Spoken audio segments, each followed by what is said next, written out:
Welcome to our Week 6 edition of FanDuel. Week 5 is a high-scoring affair. Our cash lineup got 146 points, but our GPP lineup got a whopping 227 points. We'll debrief on that, and we'll talk about the cash game and GPP lineup suggestions for Week 6 coming up next.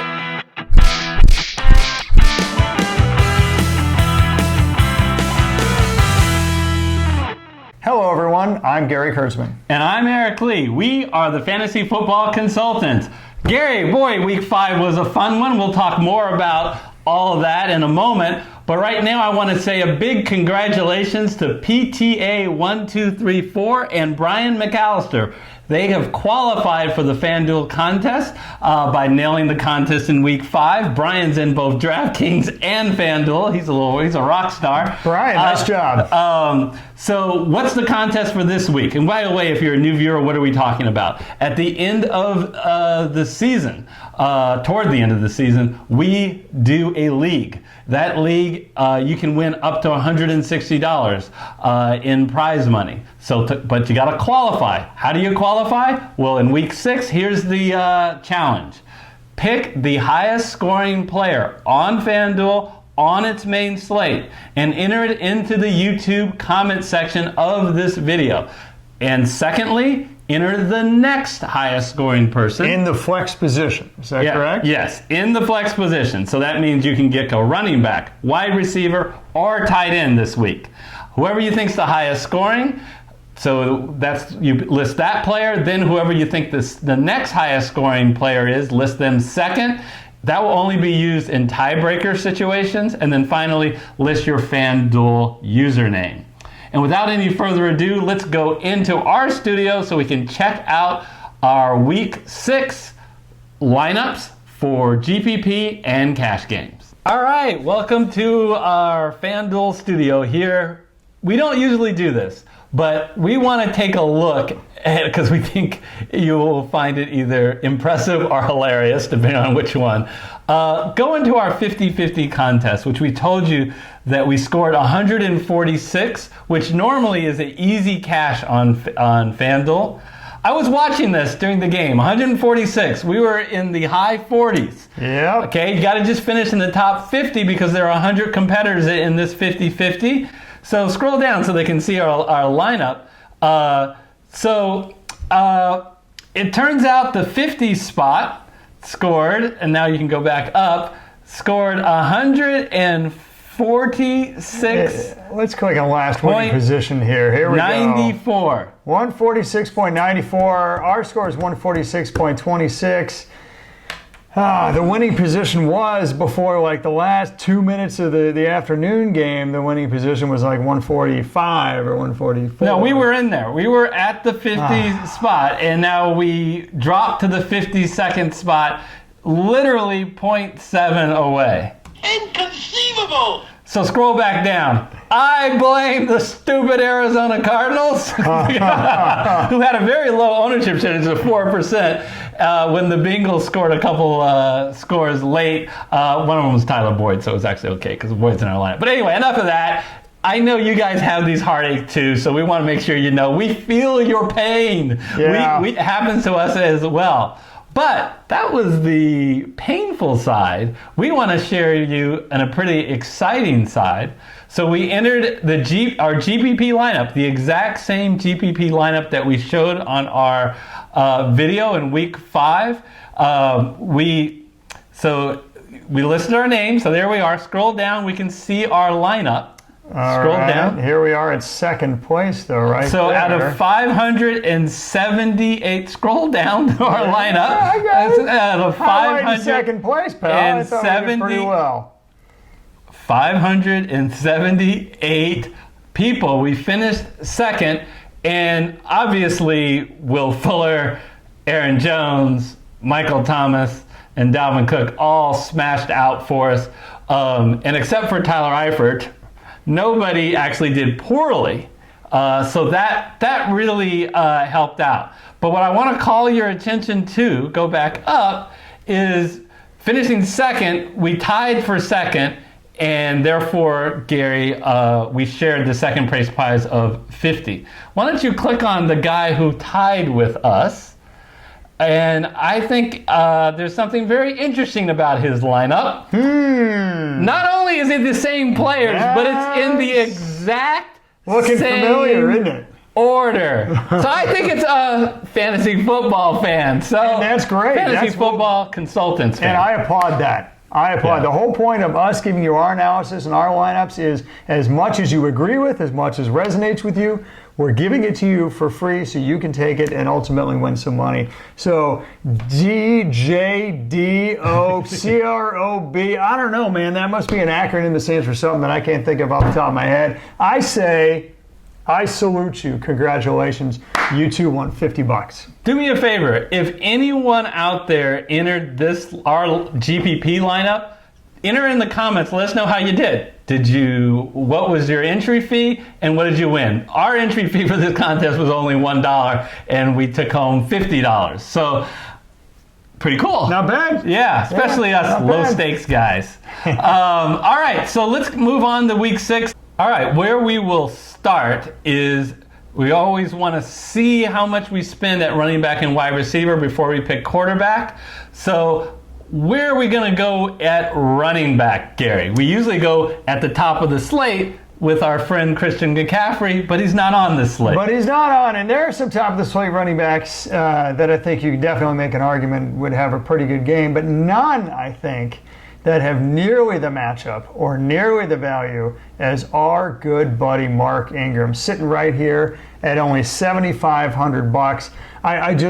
What I love about Mark Ingram is his floor is incredible. This is an average. I'm not just picking the best game here. This is an average. He averages 5 yards a carry. That's among the NFL league leaders.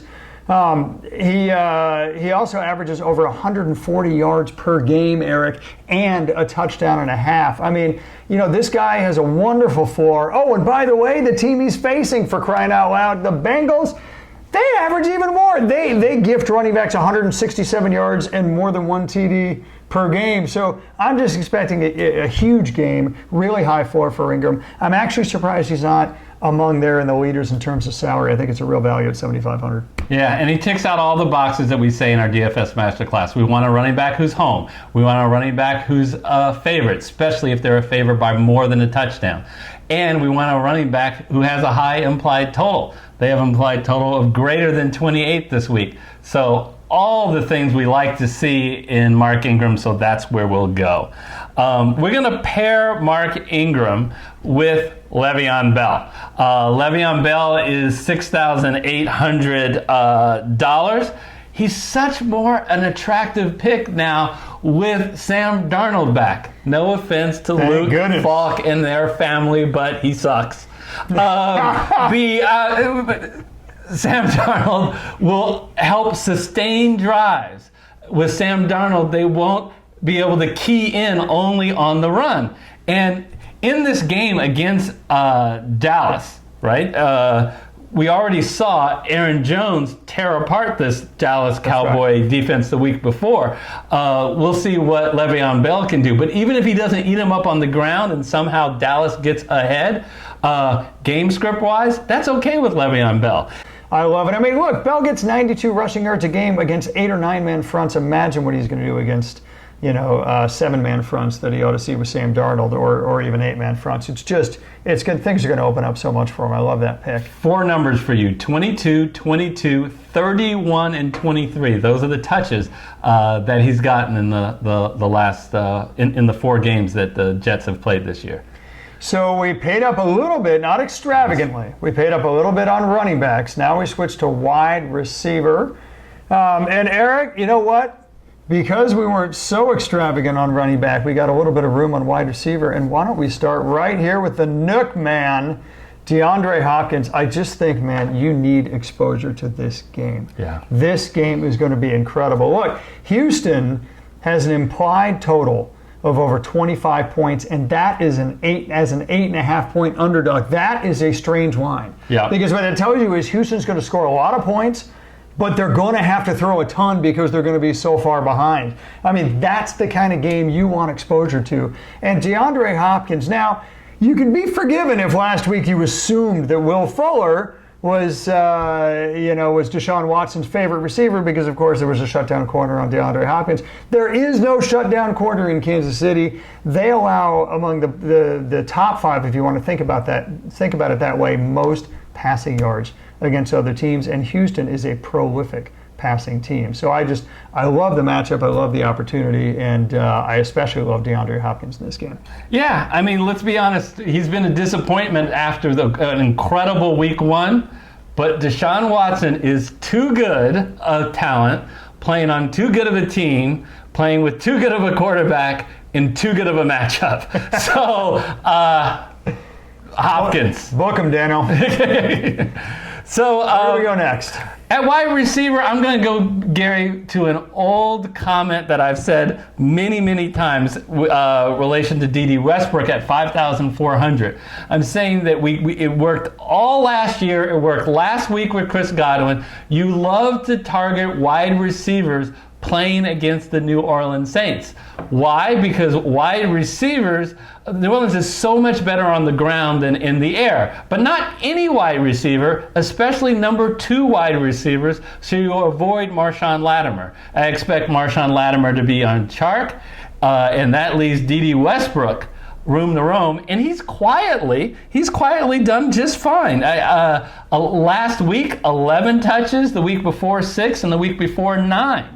So he's quite a value because I'm really having to scroll down before I get to 5,400. Here we go, D.D. Westbrook. Yeah, so I'm very happy with this matchup and this price. Yeah, wide receiver 2s again and again and again overachieve against New Orleans for all the reasons you talked about.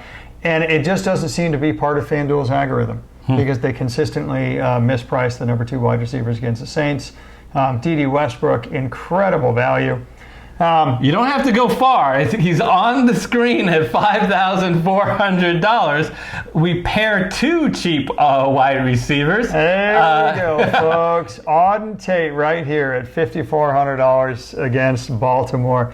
You know what? Look, Auden Tate had a decent but no better than decent week last week. Despite that, he still leads Cincinnati wide receivers in fantasy points cumulatively for the last 3 weeks. Why do I mention that? Because we have no John Ross and we have no A.J. Green. So this week, in a sense, plays out the way the last few weeks have played out. It's really the Tyler Boyd and Auden Tate show, folks. This is not but you look at Baltimore and you think to yourself, God, who wants to play against Baltimore? They have such a great pass defense. They have in the past. They've had top 5 pass defenses for like the last 3 years. Mm-hmm. This is not your previous year's Baltimore Raven defense. You look at it right here, 23rd against the pass. Look, here's the deal. They're actually a really hard team to run against.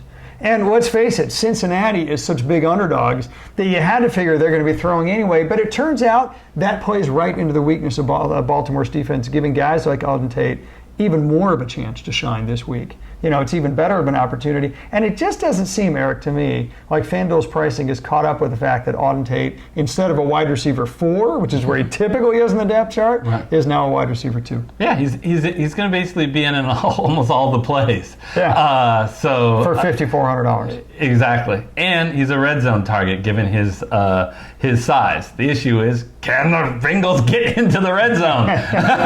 And we think they will. They did twice in the fourth quarter last game. I think we can do it again.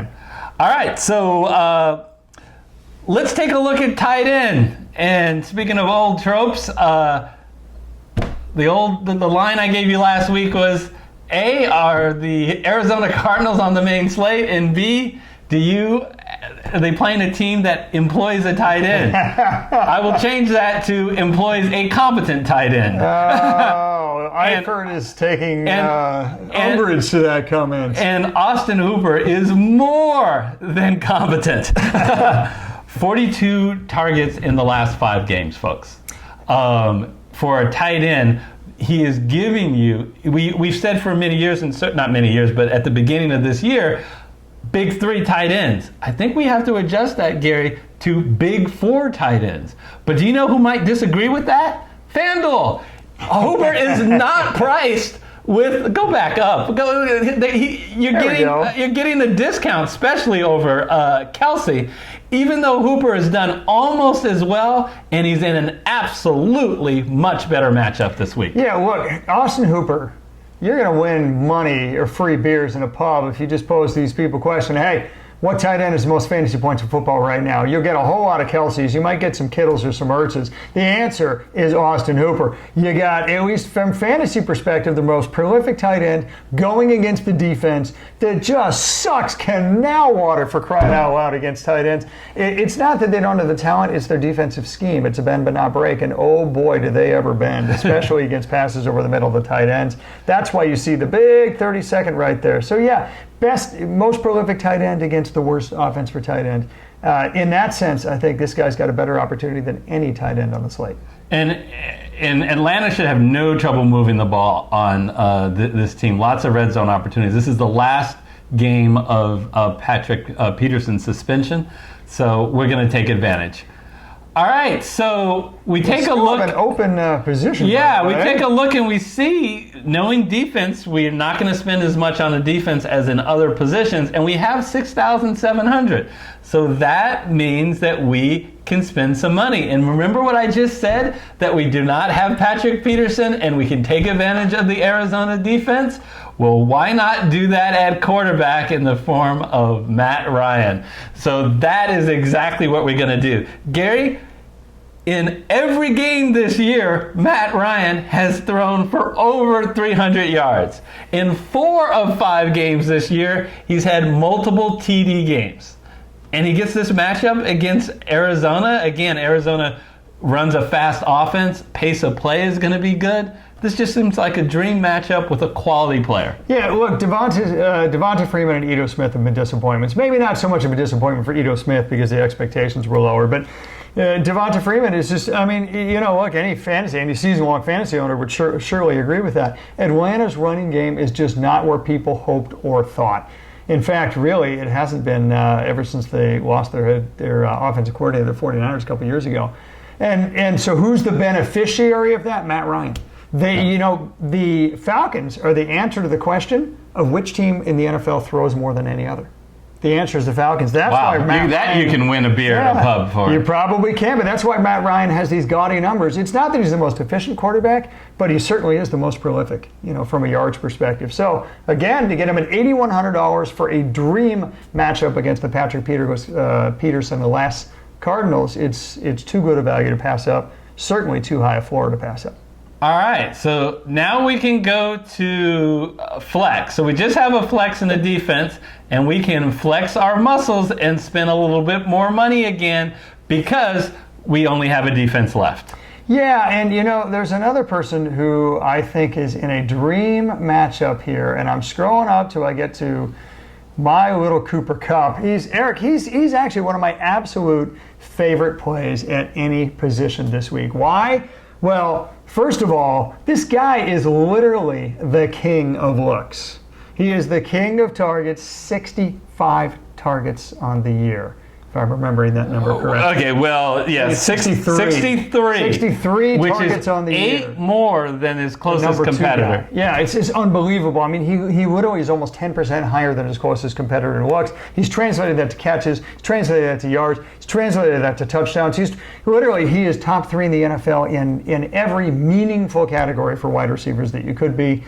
Finally, he's higher priced than any other Rams receiver. We've been talking about that for weeks now, how he's the most valuable receiver on the Rams. I still don't think that FanDuel's pricing is caught up to his total worth yet, which is why he's only $7,800. Yeah, and he becomes more valuable even this week with Brandon Cooks in concussion protocol. So imagine if Brandon Cooks doesn't play, the fact that they'll have to lean on Woods and Kupp even more. And even more important than that, what if Brandon Cooks does play? guys coming out of concussion protocol just simply aren't targeted as much as they are normally. So that would just he may be used more as a decoy this coming week. Well, and Cooks would be a terrible play because you can't throw long on the Niners. You just can't. And the biggest reason isn't their secondary, which is good. The biggest reason is they start 4 Pro Bowl players on their defensive line. I mean, they have an unbelievable pass rush. You don't have time, so what do you do against the Niners? You throw short passes over the middle. Ladies and gentlemen, may I introduce you to the short pass over the middle aficionado, Cooper Kupp. It's a great matchup for a dream receiver. I figured he should get a little applause. How about my old Seahawk that's now a 49er? Richard Sherman still has something left in the tank, and Cooper Kupp will not be going up against him. Never travels in the slot. Another good point to make. So Cooper Kupp, folks, is our flex. Where does that take us to next? So at 4,200, we have an opportunity to pick a defense, and my eyes are drawn to the Washington Redskins. And I thought Can you repeat that? Because you'll probably never say that again. Yeah, well, I thought what I would do is I'd give, I don't know how much time we have, but let me give you some reasons why I think the Washington Redskins defense is so tough.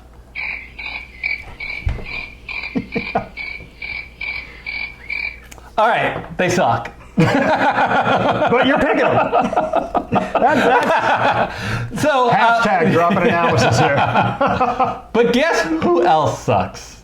Guess what offense sucks? Yeah. The Miami Dolphins. They're coming off a bye. Do you think that they solved all their problems coming off a bye? Yeah. I'm going to guess no. In what we call the tank ball, the 0-5 Redskins against the 0-5 Dolphins. Even if you're in Miami or Washington, if this game comes on your TV, kick the TV. But I think this is going to be a low-scoring game, and I think this is a game where a lot of mistakes can be occurred. Both offensive lines are not good. Both quarterbacks have had their turnover issues. Not even sure who the quarterback's going to be on the Redskins. Now, I thought about Miami, Colt McCoy. right? Looks like Colt McCoy. Okay, but Bill Callahan, the new coach, he said it's not going to be Haskins. But last time I checked, he's trying to say, is it maybe Keenum? Is it going to be McCoy? I don't know. But you know what Bill Callahan said is the requirement that he wants from his quarterback? Hike. Hand it off. He is going to run the ball. So that worries me a little bit unless game script that maybe there won't be that, they're going to be more conservative. Yeah. But I think Miami, on the other hand, may be throwing the ball more and maybe some mistakes. Yeah, because Miami can't run the ball. And I mean against anybody. Kenny Drake, another one of those big disappointments. That whole running game has been a huge disappointment. At least Washington has competent running backs in like Adrian Peterson.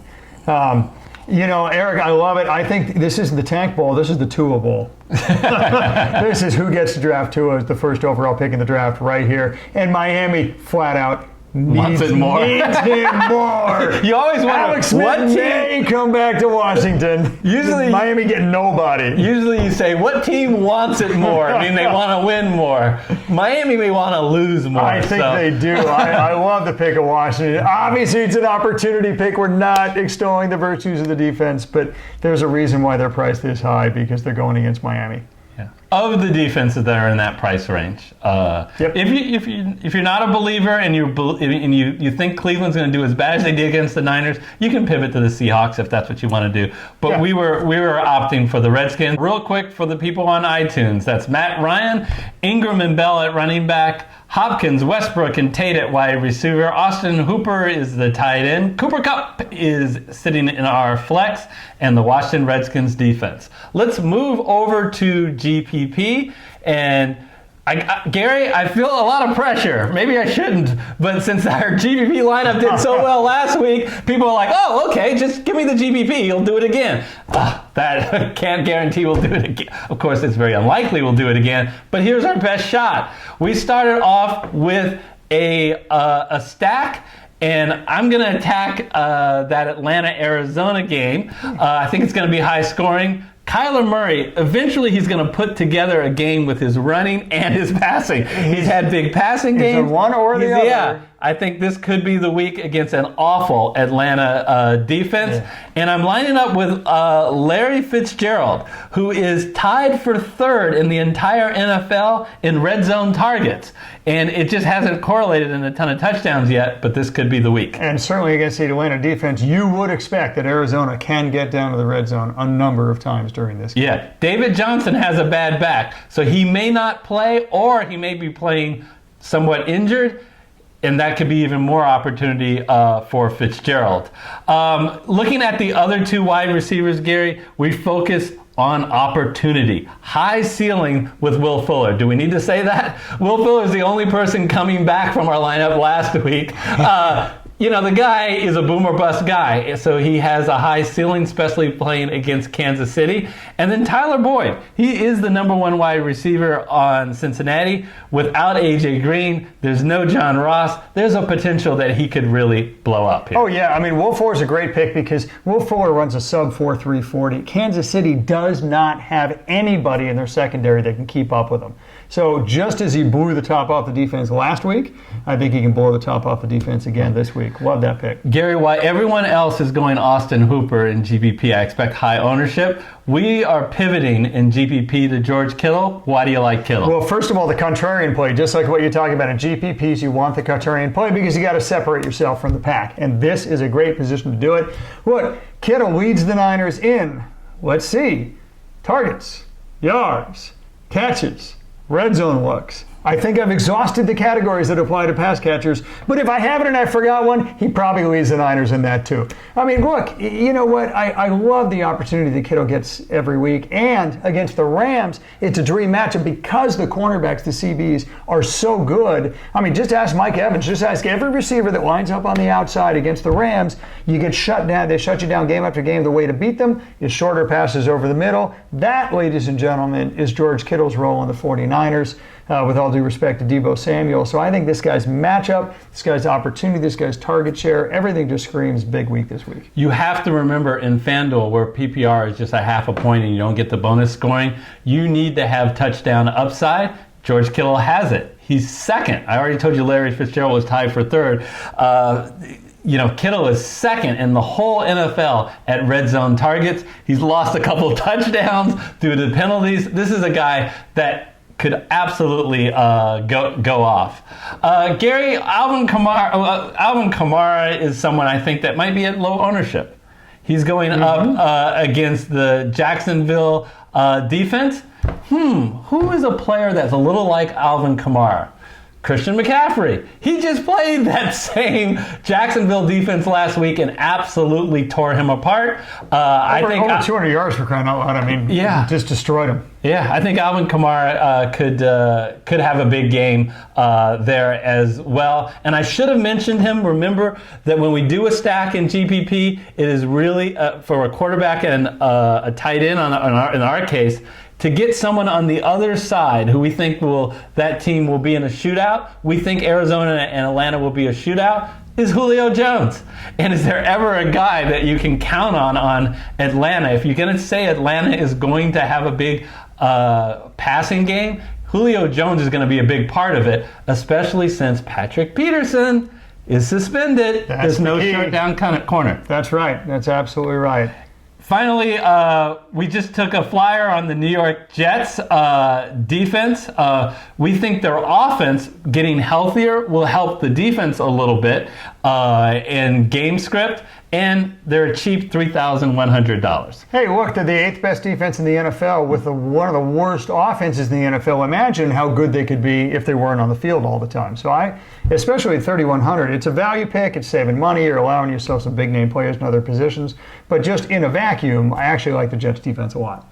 All right, so our GPP lineup is Kyler Murray at quarterback. Kamara and Ingram are the running backs. Fitzgerald, Fuller, and Boyd at wide receiver. George Kittle at tight end. Julio Jones is our flex player. And the New York Jets are our defense. So there's your cash lineup and there's your GPP lineup. Good luck in week 6. If you haven't yet, You've gotten this far in the video, you should have already. Smash that like button. And still, Gary, I'm surprised there's still more people who watch our videos who are unsubscribed than the subscribe. And that doesn't make sense to me. It's free, it's easy, there's no downside. We don't send you any spam emails or contact you. It just helps us build our community a lot. Please hit that subscribe button. Just click it. It just takes half a second. So, and if you know anyone you think that would like our content, please share our videos. We love to increase the people watching. In the meantime, we want to make sure you are aware of our DFS Master Class, and we will even put it on the screen now. In that DFS Master Class, it is 100% free on YouTube. You don't sign up for anything. Just go ahead and access it. We've gotten great responses for it. And also, we'll throw our FanDuel, when it's ready, our FanDuel Week 6 show. That'll do it for us. We'll see you next time. See you then.